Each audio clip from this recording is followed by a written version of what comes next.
Well, it's not a box, but they're still nickels. Ladies and gentlemen, welcome back to the channel. Thanks for stopping in. I appreciate you giving me some of your time today. And for that time, I give to you this bag of nickels I have in front of me. Now, it's in a bag for a very particular reason. The first and only reason being I went to one of my local banks today because I had some time. I asked for a box of nickels in preparation for this weekend for our live streams, and they didn't have one. But what they did tell me they had was 20 rolls that they could give me. So, naturally, I couldn't refuse. I let them give them to me. I paid for them, obviously. Pay for your nickels, kids. And here we are. This is what I have. I didn't have a box. I didn't bring a bag in with me, a bank bag or a box with me, because I thought I would be walking out with a box of nickels, not loose rolls. So the teller kindly went into a back room, grabbed this bag for me, and we shoved them in there. As you can see, this is a Dunkin deposit bag. I don't know if there's sensitive information on here. I'll take that risk, but it's just a deposit bag, I guess, for businesses. So we managed to fit all these in the bag, and then the reason why this one was not in the bag was, as I was opening the doors on the way out, this one flew out and smacked into the door, which is why it's ripped open. But the nickels are still held in here, so I still haven't looked at them. They're sealed. So yeah, today I decided for a quick video I'm going to go through these rolls and see what we get. Let's see if we find anything interesting. Now I'm going to start off here with the damaged roll, because why not? We're going to open it anyway. And I'm really surprised, honestly, that this roll held together, because I accidentally threw this thing pretty hard. I felt bad walking out. The tellers were so nice to me. And then I just threw one of the rolls at the door by accident. It slipped right out the top of the bag, because it does seal. I guess there's a removable adhesive strip that was not on. So there's our roll. And I guess we're just going to flip through it. And I'm probably going to do the speed up thing.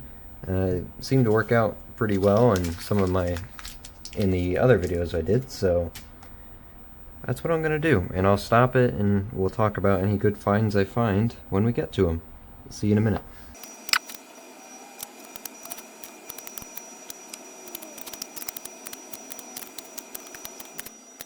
So nothing too interesting in the first roll.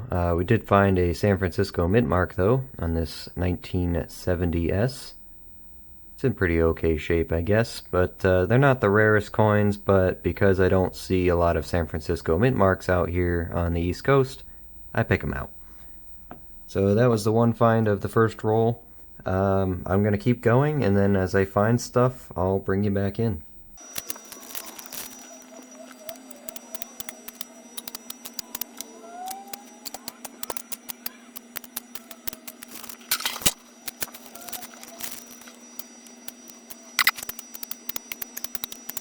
So, ladies and gentlemen, I decided to stop and bring you in here for a moment because, as you can see, there's a date showing here. I don't know how well it shows up on the camera, but we're going to talk about this one.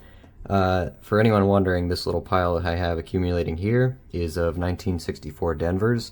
Those we'll put under the microscope in the end and see if we have any repunched mint marks. And I also found another 1970 San Francisco to go in that pile. So those are the two little piles we have going on over here that you might have seen through the sped up version. Now I want to look at this. I have not looked at this yet.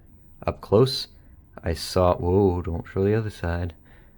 I saw the date and immediately knew I had to bring you guys back in. So the thing about 1950 Jefferson nickels, for those of you who do not know, no matter what mint mark is on the back or lack thereof, this is an incredibly hard nickel to find.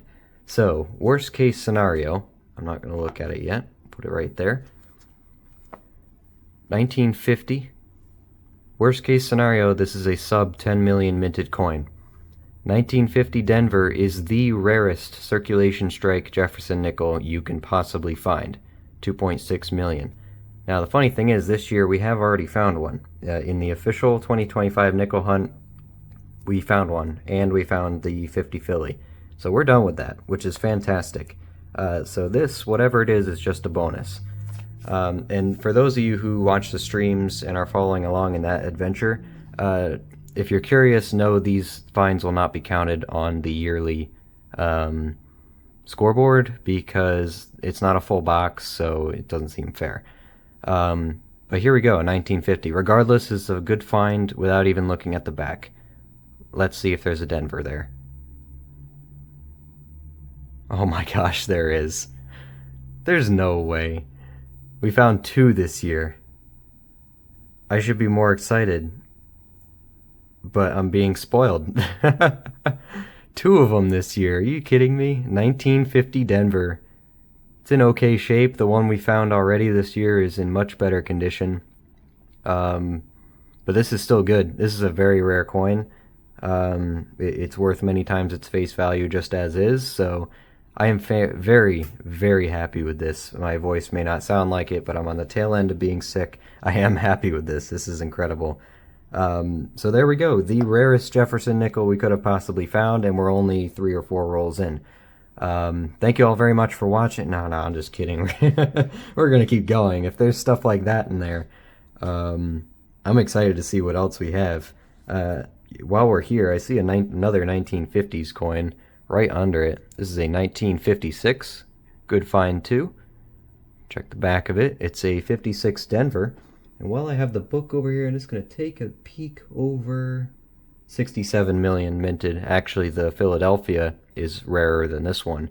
But we'll take it. A 56 right behind a 1950. That's an amazing find. I am very, very happy with that. Can't argue with that result. Let's keep going, shall we?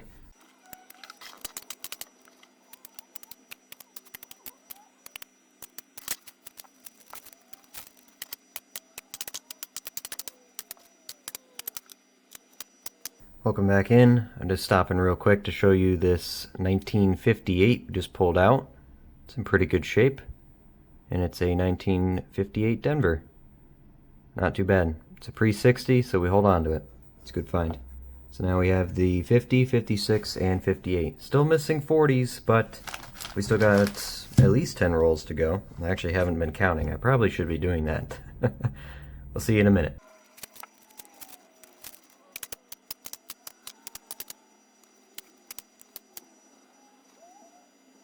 Welcome back. I thought I'd take a second here to do a 10th roll recap.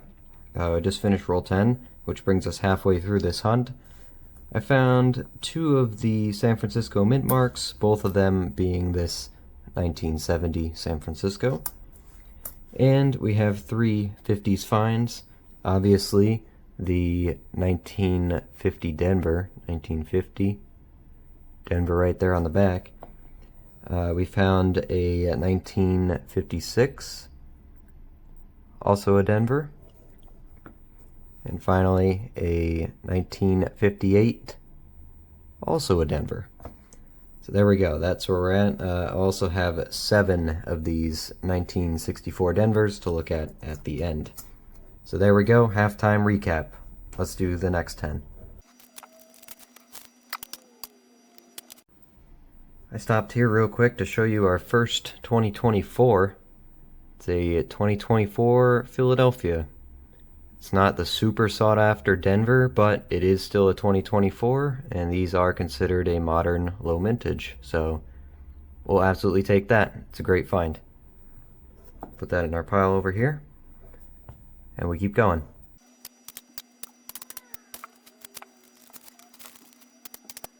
And I'm stopping again and bringing you in once more because we have our second modern low mintage, this time a 2009 Denver. Always good to find these. Again, just like the 2024s, they didn't make a lot of them for one reason or another in 2009, so it's always nice to pick these out. Definitely hold on to them if you find any. Put it right next to our 2024, and we keep going. Not even a few coins later, same roll as the 2009, pull out this 1951. Look at the other side, it looks like a 1951 Philadelphia. Apparently we're sticking with the 50s this hunt. but hey, I'll take it. 1951 definitely goes in the collection. Not bad at all. We keep at it.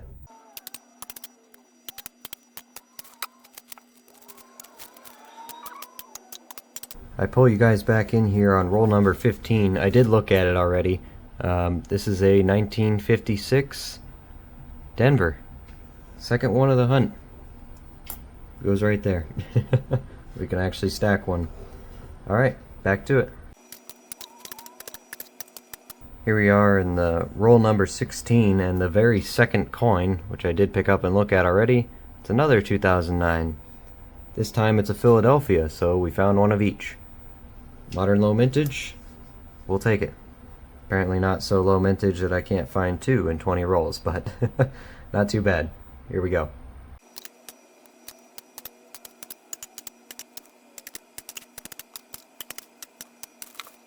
So, ladies and gentlemen, I pull you back in here at the very end of roll number 17 for two reasons, and maybe you saw the dates really quick at the end of the fast forward thing, but we got two good finds here. First off, we'll start with this 1959, and it's a Denver. Putting another 1950 find in our pile here. So far we have 1950, 51, two 56s, a 58, and a 59.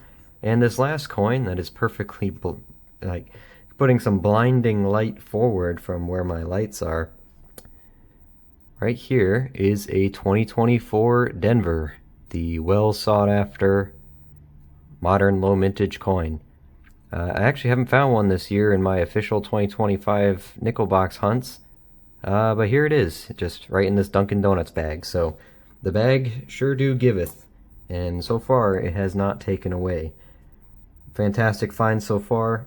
We got 3 rolls left. Let's see what's in them. I stopped here at the end of roll 15. I'm sorry, I accidentally flipped it over because I thought it would just be another 1950s, but here we have our first 1940s find, and it is a 1940. I saw the wait, is that a Denver? Wait, that's an S. That I thought was a Denver mint mark. Never mind. This is I saw the Denver mint mark on the back, flipped it over expecting another 50s, and that Denver mint mark was not a Denver mint mark at all. It's a San Francisco. So, what we have here is a 1940 San Francisco. And after a quick look in the book, it's not incredibly rare to find these. They have about the same mintages as our modern low mintage. We'll take it, absolutely. A 1940 San Francisco, our first 40s find, and it's the oldest 40s find you can get. So, put that in our stack here. You know what, we'll put the 40 over here, why not? There we go, and while we're here, we'll just take a look at these real quick. See if there's anything else in this roll. 70 Denver 83. I see a bison. I have been checking these 2005 bison nickels just for the speared bison. So far I've not found one, but that's okay. So that was roll 18. We got 2 left. Let's keep going. Stop the clock right there, about halfway through roll number 19. We have our very first foreign find. I saw Queen Elizabeth right here. Looks like we got a younger portrait going on here, so hopefully it's a nice older date. Let's see what we got. 1987. Nothing too special from what I know about Canadian nickels. I don't think this falls in the 99% nickel date range where they made their nickels out of pure nickel. So this is probably a Cupro nickel.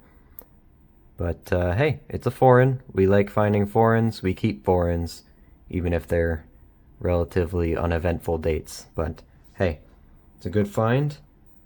I don't really know where to put that. I guess I'll put it down here. And there we go. Let's keep going. Roll number 19. Well, ladies and gentlemen, here we are on the very last roll, roll number 20. And I stopped right here because I'm not going to mistake it again for a Denver mint mark. I see a San Francisco mint mark to the right of this Monticello building, and a mint mark on the back means that it was It's at least older than a 1964, 64 or older, but I don't believe the 1964s had S mint marks, so I'm hoping we're looking at a 1940s right here. Let's see what we got. 1953. We'll take that. If it's going to be 50s, we'll take an S mint, absolutely. And with a quick look at the book, we'll see that this is actually a pretty hard one to find. 1953 San Francisco only made 19.2 million. So that's a really good date when you look at the rest of them on this page. Obviously, the 1950 Denver we found was way smaller, but hey, 1953 San Francisco, 19 million minted. We'll absolutely take that. Was not expecting to find this many key dates and semi-key dates in a Dunkin' Donuts bag, but here we are, a 1953 San Francisco. Gotta make room in our stack here, put it right behind the 1951. There we go. It actually looks pretty nice next to the other ones too. It's in good shape. Alright, let's finish this roll. Well, ladies and gentlemen, here we are. The Dunkin' deposit bag surely has not disappointed. I know it's not where these coins actually came from, but we're going to call it that. We'll call them the Dunkin' rolls. So here we are at the end. Just real quick, I did look through all the 1964 Denvers. There wasn't really anything of interest there. No definitive evidence of any repunchment marks, so we'll leave that at that. I went through those off camera, didn't find anything too interesting. So where do we begin with these? Probably least exciting first, since most people don't collect these, probably just me, but the 1970 San Franciscos, we found 2 of them. Again, probably not a very sought after or desired coin at all. They're not proofs, they are circulation strikes. It's just I don't get a lot of them here on the East Coast, so I've been making a habit of collecting them. So who knows if I'll be throwing them back into circulation someday. More likely than not I will. Depends how many I have and if I decide I need to get rid of them. So there we go with those. Let's move on to the modern coins. The Queen Elizabeth II here, this is a Canadian 1987 5-cent nickel. It's not a 100% nickel, it's a cupro nickel, meaning it's, got copper and other stuff in it too. But hey, it's a foreign, we collect foreigns, and I try to get as many of these Canadians as I can get my hands on. So, not super crazy, but some people don't like finding foreigns in their rolls because it takes away from the value they could have had an American nickel in. But when you consider the odds of finding something actually good, I'd rather have a foreign coin than another 1997 that I'm just going to throw away. So, controversial take maybe, but it's mine. So, here we have the 2009s, 2009 Philly and a Denver. We found one of each. It's always nice to have the pair. Again, modern low mintage, always worth setting these aside because they're worth a little bit more than face value now, and who knows what they'll be worth in the future. Speaking of pairs of modern low mintage, we also managed to pull that off with the 2024s, a Philadelphia and a Denver. This is my first 2024 Denver of 2025. I've searched well over probably around 16,000 nickels in our official nickel hunt of 2025 and have yet to find a 2024 Denver. We found the Phillies, but not the Denvers, so I'm really happy about this. It's a shame doesn't go on the official scoreboard, but hey, modern low mintage, definitely worth picking out and setting aside. People go crazy over these 2024 Denvers, so we're going to take it. Next, I think we'll tackle the only 1940s coin we got, which is a 1940. And lo and behold, it's a 1940 San Francisco. This one almost tricked me. I thought it was a Denver. When I saw it from far away on my desk, it kind of looked like a Denver, so I just grabbed it, flipped it over, expecting it to be a 50s, and sure enough, it's a 1940. So when I turned the camera on and brought it close, that was the first time I got a good look at that, and thought, yeah, you know what? That actually does look like a San Francisco mint mark, so there we go. A 1940 San Francisco. We'll absolutely take that. Still have not broken the Silver Curse for 2025. Again, in those 16,000 nickels I've looked through so far, plus these, still no silver. I mean, we found Buffaloes, we found a V-nickel for crying out loud. We found the 1950 Denver, we found a second 1950 Denver before finding any silver. Just wow is all I can say. So speaking of 1950 Denver, I think we should take a quick peek at that one again. 1950 right there. Flip it over on the back, 1950 Denver. The rarest circulation strike Jefferson nickel you can possibly find in circulation. I know some collectors struggle for a very long time to find these. They go through hundreds of nickel boxes before pulling one out, and we just found two in 2025 within the first few weeks. What are we? Today is the 29th. I don't know if I'm going to be uploading this on the 29th, but 29th of January, we've already pulled two of these out this year. I consider that a great accomplishment, and it came out of the Dunkin' Donuts bag. even better. Moving on with the 50s, we got this 1951. It's a Philadelphia. Nothing crazy there, but we collect them. Moving on, we have this very nice 1953. It's got some good luster on it. It's a 53 San Francisco.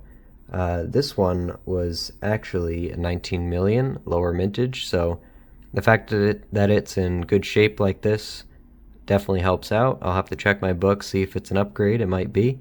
I'm pretty sure I found one this year, but it definitely could be an upgrade. So absolutely ecstatic with that one, too. Moving on, we have two 1956.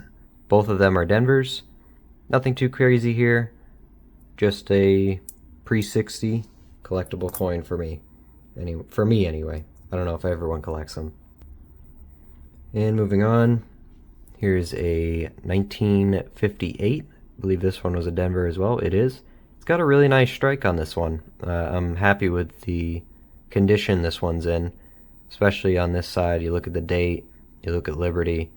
Very strong strike. All the details still there. Not a lot of wearing, except for on Jefferson himself. All of the lettering and numbers are in great shape, though, which is what I like to see on my coins anyway. So there we go. 1958 Denver in beautiful shape. And the opposite of that, here's a 1959 Denver in not great shape at all. Lots of wear, dings and bangs all the way around. But hey, it's a 1959. We hold on to them, we collect them. So there we go. Wow. Wow is all I can say, really. When I picked these up, I did not expect to find this much stuff in just 20 rolls. Which is crazy. It's absolutely crazy. The very first 24 Denver of the year. I'm pretty sure these are actually my first 2009s of the year. Searching through 16,000 nickels and not finding any. And then finding two in 20 rolls is wild. I'm pretty sure that's true. I'd have to double check, but even if I have found a 2009 this year, I know I only have like one or two. So finding two in 20 rolls is incredible. We have plenty of Canadians, but I always like picking them out. I'm happy with that one. Regardless, the 50 Denver. I mean, come on. Two this year. That's absolutely wild. I'm super stoked about that, and I feel bad for some collectors who struggle to find them, and we found two this year, but I'm not going to complain, and no, I'm not giving it up. This one's not in good shape as the other one I have. Do I have it laying around here? I think I had it in a little baggie because I didn't want to scratch it. But hey, on the bright side, now with this one in less good condition from the 50 Denver I have. Oh, there it is. Here's our 50 Denver. I think this one's a little bit nicer. Very strong strike on it, but there you go. There's proof of our other 1950 Denver we found earlier this year. Because this one's in slightly worse condition, oh yeah, definitely, this one can actually go in the book, so we'll actually have a slot filled for 1950 Denver. I'm excited about that. So I'm not going to put these in the book now. I'll put them in on stream, so I'm going to try to get this video up tonight. tonight being the 29th of January.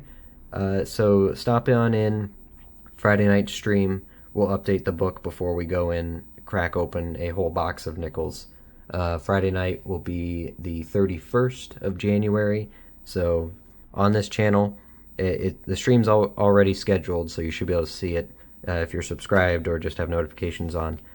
It is scheduled, it's on the channel, so you can put notifications on so you don't miss it. We'll update our book and put some of these in, especially the 1950, and then we'll see what we find in our next nickel box of 2025. Try to get those numbers up to 18,000 and then probably 20,000 nickels searched by the end of the weekend. So there we go. The Dunkin bag has giveth. Absolutely ecstatic with this. Thank you guys very much for watching. I hope you enjoyed. I hope you had fun. I hope you had a good time just experiencing these finds along with me, especially the 1950, especially the low mintage. There's nothing here I'm unhappy with. I'm very, very ecstatic about this. So here we go. I think next time I walk into a bank, I'm going to have to keep the Dunkin bag with me, put them right in. So, and hopefully that changes some luck around, because it seems to have worked. All evidence right here points to that. So, thanks for hanging out with me. I really appreciate it. If you're interested in more like this, check out the other videos on my channel. Otherwise, I hope I see you on stream sometime. Just stop in, say hi, and hang out with us for a little bit. I would really appreciate it. So, thank you very much for watching. I hope you all have a good day. Goodbye now.